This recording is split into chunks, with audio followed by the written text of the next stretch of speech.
Tonight, we'll report on opening day activities at the Grant County Fair and area wildfires impact air quality in Grant County. What's happening in sports, Bob? Well, Amber, the lowly Mariners disappoint once again, and a pro football player is taking issues with trophies awarded to kids for just showing up. Let's take a quick peek at our Weather Center forecast. Hello everyone, slightly above normal high temperatures for today. Will be warmer tomorrow, but there is an approaching cold front that will bring a cool down in temperatures. I'll have all the details just ahead with your extended forecast. I'm Amber Jinks, and we have all this and much more on iFIBER 1 News. From the iFIBER 1 HD studio here in the heart of the Columbia Basin, this is iFIBER 1 News. Your #1 source for local news, sports headlines, and our very own Weather Center forecast covering the entire Columbia Basin. This is iFIBER 1 News, and it starts now.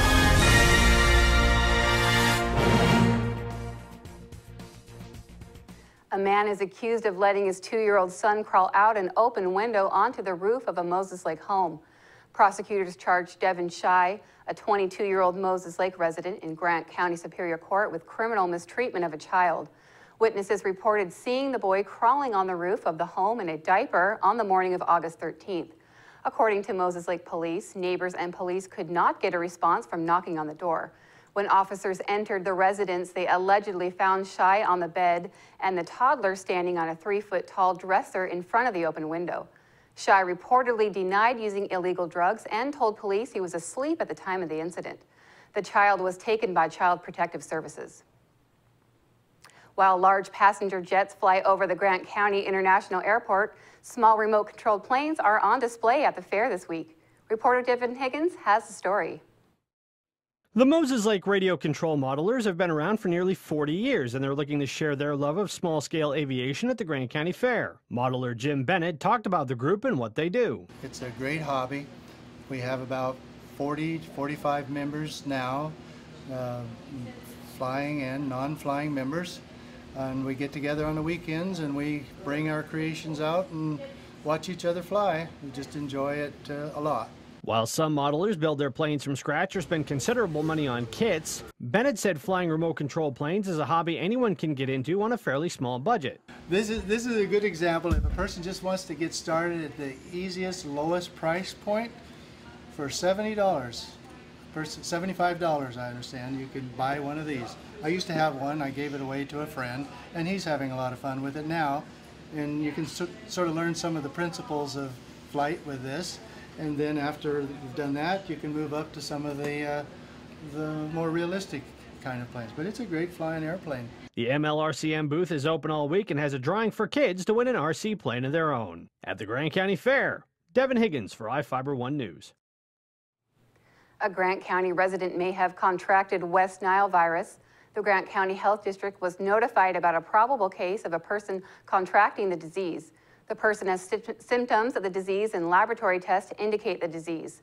The health district declined to say where the person was when they were bitten. The State Department of Health reported 13 people contracted the disease in the state during the year. 1 bird and 2 horses in Grant County contracted the disease, and 84 mosquito samples were found to carry the virus. It has been the most active year for the virus since 2009. Air quality in Grant County has been downgraded to unhealthy due to smoke in the area. The State Department of Ecology recommends people limit time spent outdoors, and anyone with asthma, a respiratory infection, diabetes, lung or heart disease, or have had a stroke to stay indoors. The smoke is expected to linger in the area throughout the week. Some of the fires contributing include the 56,000-acre Chelan Complex fire, the 35,000-acre Stick Pin fire near Colville, and 25,000-acre North Star fire near Nespelem, and the new 7,000-acre Okanagan Complex fire near Omak. Now we take a look at people being sought by law enforcement. This is Sheriff Tom Jones with the Grant County Sheriff's Office. Each of the people you see here have a warrant for their arrest. If you see any of these people, we ask you do not attempt to detain or apprehend them, but call us at 509-762-1160 or send us an email at crimetips@co.grant.wa.us. If the person is presenting a danger, call 911. With your help, we can bring these people to justice and make our community safer. We'll be right back after this. My name is Kat Sanderson, Managing Broker for Pillar Rock Realty Group. We love the Columbia Basin because it's our home, and we want to give back to our community by kicking off our Pay It Forward campaign. If you buy or list with us, we will donate 1% of our total proceeds to a local charity of your choice and in your name. Call us today at 754-4444 or visit pillarrockrealty.com because we are your local real estate experts. Now for your iFIBER 1 News Weather Center forecast. Hello everyone, I'm Cristina Sanchez with your local weather segment brought to you by Barry Motors, one great place to buy and service a car. We're still under a red flag warning throughout the night since we do have strong wind gusts up to 35 miles an hour, maybe even stronger. And this is due to a cold front that has already moved across the area. And this is why we have been under a blowing dust advisory that will continue throughout the evening. A cold front has already moved into the inland northwest. This is bringing a drop in temperatures and also those gusty winds throughout the overnight hours. For Saturday, for us here in Ephrata, I do expect the winds to be up to 10 miles an hour. Within the past 24 hours, we did start off the day in the low 70s for us here in Ephrata. The average low is 60 degrees, so we're still well above normal for this time of year. Highs today closer to the average high, which is in the upper 80s, and the record high temperature for the state was set back in 04, and the record high was 103. Our sunset at 8:12 for tonight. For you in Moses Lake, you did start off the day in the upper 60s. Your average low temperatures in the mid 50s and highs right around that average high temperature, which is in the upper 80s. And your record high temperature for the state was set back in 1992, and the record high was 102. Those high temperatures that we had yesterday. Now for us here in Ephrata, currently we're right around the mid 80s. We still have those westerly winds, sustained winds between 20 to 30 miles an hour, wind gusts up to 35 miles an hour, and we'll continue to have those strong wind gusts throughout the overnight hours as this cold front already moves out of the area, and it's also bringing a chance of strong showers and thunderstorms. Some may become severe west of our Columbia Basin, but as we go into Saturday, that's all going to move out of the area as the cold front moves into the northeastern portions of the state, and right behind it there will be much cooler air mass and also dry conditions across the area for us here within our Columbia Basin for Saturday afternoon and Sunday afternoon. I do expect to have plenty of sunshine and improving conditions also along the coast throughout the overnight hours as that cold front moves into the northeastern portions of our state.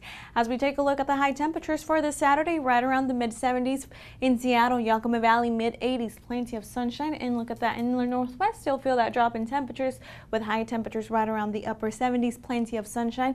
And let's take a quick closer view within our area. Once again, we'll feel the cool down in temperatures for tomorrow. Our high temperature right around the low 80s with plenty of sunshine for us here in Ephrata, and for you in Royal City, highs will be right around the mid 80s. Within the next 7 days, I do expect the highs to be right around the low to mid 80s for this weekend. Nice weather pattern, dry conditions for us. Then highs for Tuesday will be in the low 90s. To save some energy, I've used Einstein's mass energy equivalents to design the haptic suits you see in front of you. They will maintain our core body temperature while we completely turn off our heat and air conditioning. With the money we save on our Grant PUD bill, I'll be expecting that trip to Disneyland this year. You don't need to be a super genius to save energy and money. Visit grantpud.org to learn how. Fernando Rodney gave up a bases-loaded walk in the bottom of the ninth, and the Rangers walked off with a 4-3 win. Ryan Strasburger led off the inning by pushing a bunt past Rodney for a hit. Delino DeShields then beat out a sac bunt on a late throw by Kyle Seager at third. Rodney hit Sin-Shu Chu to load the bases.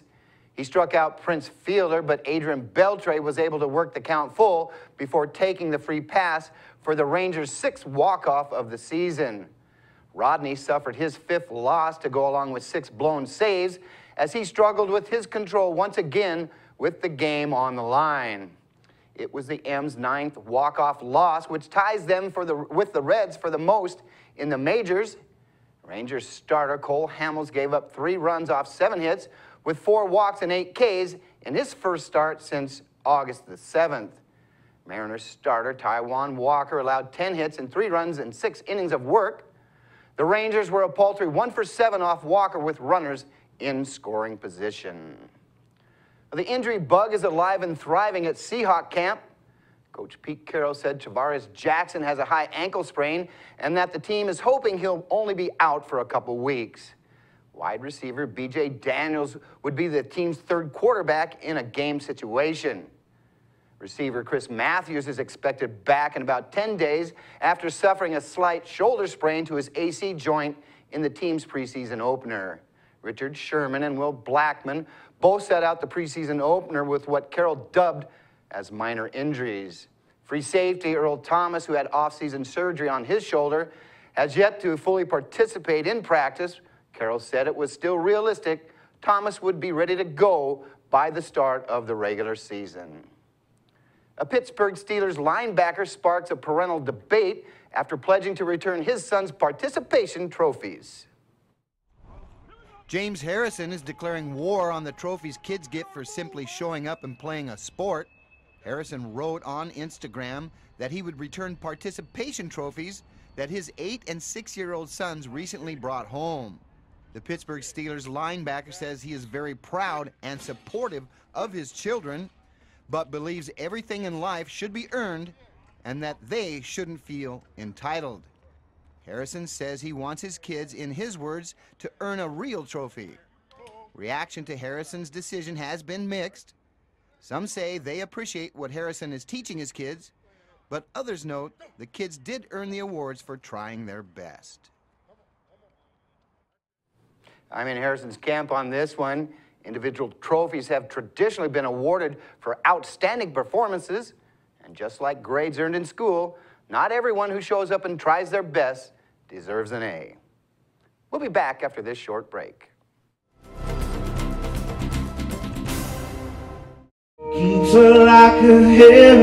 For 12 years, E-Freitas hosted the best free music festival in Washington. This year was no exception with performers like Austin Jenks. And you're going to meet him and other headliners like Greg Raleigh, founding member of Santana and Journey. Welcome to iFIBER One's Inside Look at Basin Summer Sounds. She says she talks to angels. They call her out by her name. Our spotlight story tonight is about Randy Wiggins, a retired teacher who's been judging livestock at the Grant County Fair since 1977. Reporter Jeff Chu has the story.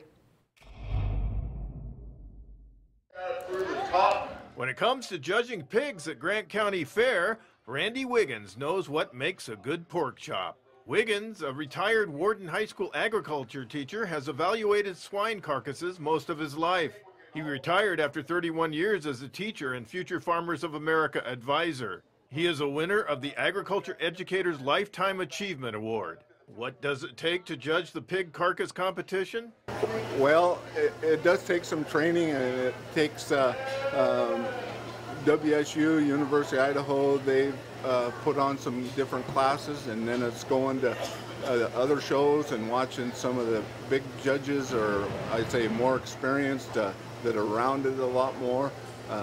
Meat science classes don't hurt. Wiggins, who has judged farm animals at Grant County Fair since 1977, explained what he looks for in a winning pig at the fair. A lot of people give me a bad time. That's why I make a good judge, because I consume a lot of meat.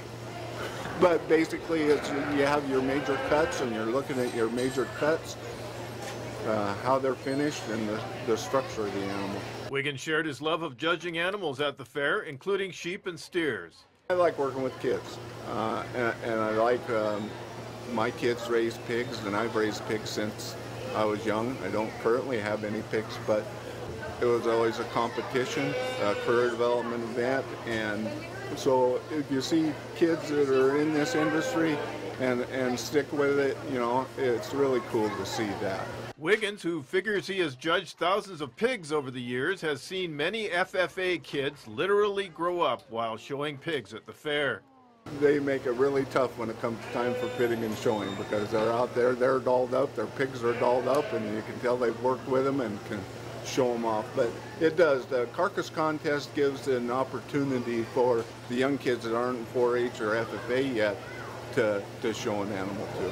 Sarah Smith, a regional specialist in the animal sciences for Washington State University Grant County Extension, who helps coordinate animal showing at the fair, praised Wiggins. Smith explained what makes Wiggins such a good judge of swine. Well, there's a couple things. One, he understands our industry, which is really important that we not only look for an animal that's got eye appeal, but it'll also end up being a good eating quality animal. So he understands our industries, what our consumers want, and how those are buying. And then probably the thing that makes him exceptional, he's really good with the kids. He's good on the mic. He explains what he's looking for. So it's educational for the kids and for the people watching, so they can kind of learn while watching. There's a lot that goes into making sure there's a good quality pork chop on your plate. I'm Jeff Chu for iFIBER 1 News. We'll be right back after this. Quincy Foods, LLC, a subsidiary of Norpac Foods, is seeking motivated individuals to fill the positions of general laborer for their corn harvest season. They have full-time seasonal openings, must be 18 years old and older, willing to work swing shift.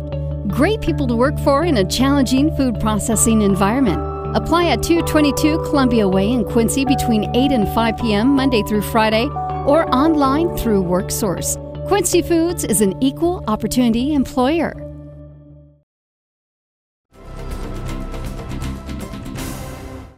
Welcome back.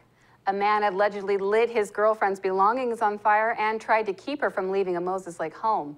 Santiago Ramirez, a 28-year-old Moses Lake man, was reportedly arguing with his girlfriend at a home on South Shaker Place early Saturday morning. He allegedly held the front door closed when the victim attempted to leave. According to Moses Lake police, on Monday, the woman tried to leave through the back door when Ramirez allegedly blocked her again. She eventually got out and was leaving in her vehicle when Ramirez reportedly chased the vehicle, kicked and broke the side mirror before throwing a plant and a glass jar at the vehicle. After the woman left, Ramirez reportedly gathered the woman's belongings, including clothes, DVDs, and books, into a pile in the backyard, poured lighter fluid on them, and lit them on fire. He was arrested for unlawful imprisonment, reckless burning, and malicious mischief. Moses Lake won't receive the property tax revenue it lost in 2015. Grant County Assessor Melissa McKnight agreed the city didn't receive roughly $200,000 in property tax it likely would have had if property in the city was assessed properly. The assessor's office didn't include all of the new construction for the city when property taxes were determined in 2015. Interim City Manager Gilbert Alvarado previously reported about $55 million in new construction wasn't taxed in 2015. McKnight didn't know what happened last year when the new construction should have been included. She said she is working to prevent the issue from happening again by asking city officials to send her building permits as they are approved.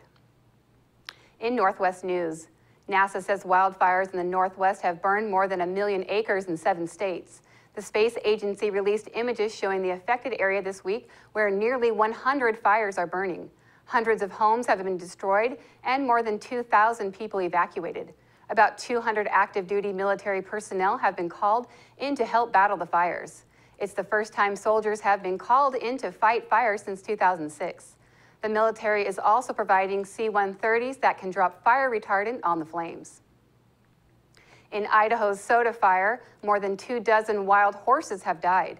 State officials are still trying to move more than 200 horses out of danger. For CNN, Morgan Wagner has the story. It's a really sad and terrible reality that these horses were actually just overtaken by the fire. The gates were open. They just couldn't get out of the way of the fire in time. In the 6 wild horse management district Idaho has, 2 suffered significant damage. 27 of nearly 250 wild horses that roamed the area died in the fire. Others are still being assessed and are in the process of being moved out. There's just simply not enough forage to sustain them in the long term. So while that range recovers, we'll be taking care of the horses at Boise Wild Horse Corrals, feeding them, making sure they have access to water and everything they need to thrive.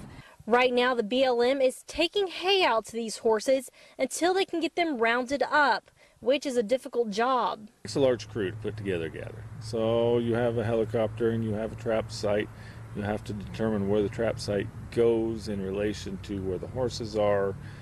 Once the range is able to recover, the BLM says the horses will be released back into the area. Thousands of people near Chelan remain evacuated from their homes as the Chelan complex fires continue to grow. Improved weather has helped firefighters the past few days, but the forecast is not as hopeful this week. KCPQ's Stephen Kiggins talked to those affected by the fires. Wildfire continues to burn out of control on steep, rocky terrain like this. Access is limited on Apple Acres Road. These homes, along with many other areas, are still under Level 3 evacuation notices, meaning wildfire is dangerously close and homeowners should leave immediately. I packed the dog into the truck and I laid out the garden hose. Police evacuated this guy's family last Friday. Now, they survived, but his house did not. All that's left is smoking ruins. He said winds pushed the fire quickly out of control. It just came down that hill like you know, a wild animal.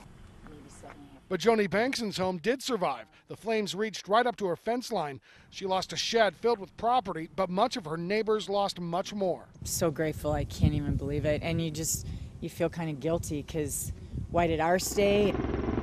Nearly 1,000 firefighters battle to make headway on the fire lines. Helicopters take a quick dip in the lake, then they're off again to slow down the flames north of Chelan.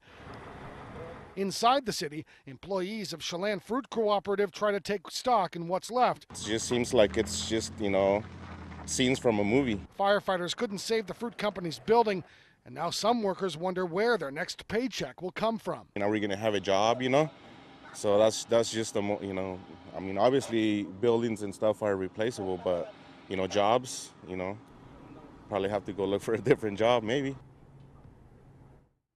That's going to do it for us here at iFIBER 1 News. We want to thank you for watching, and we'll see you again tomorrow.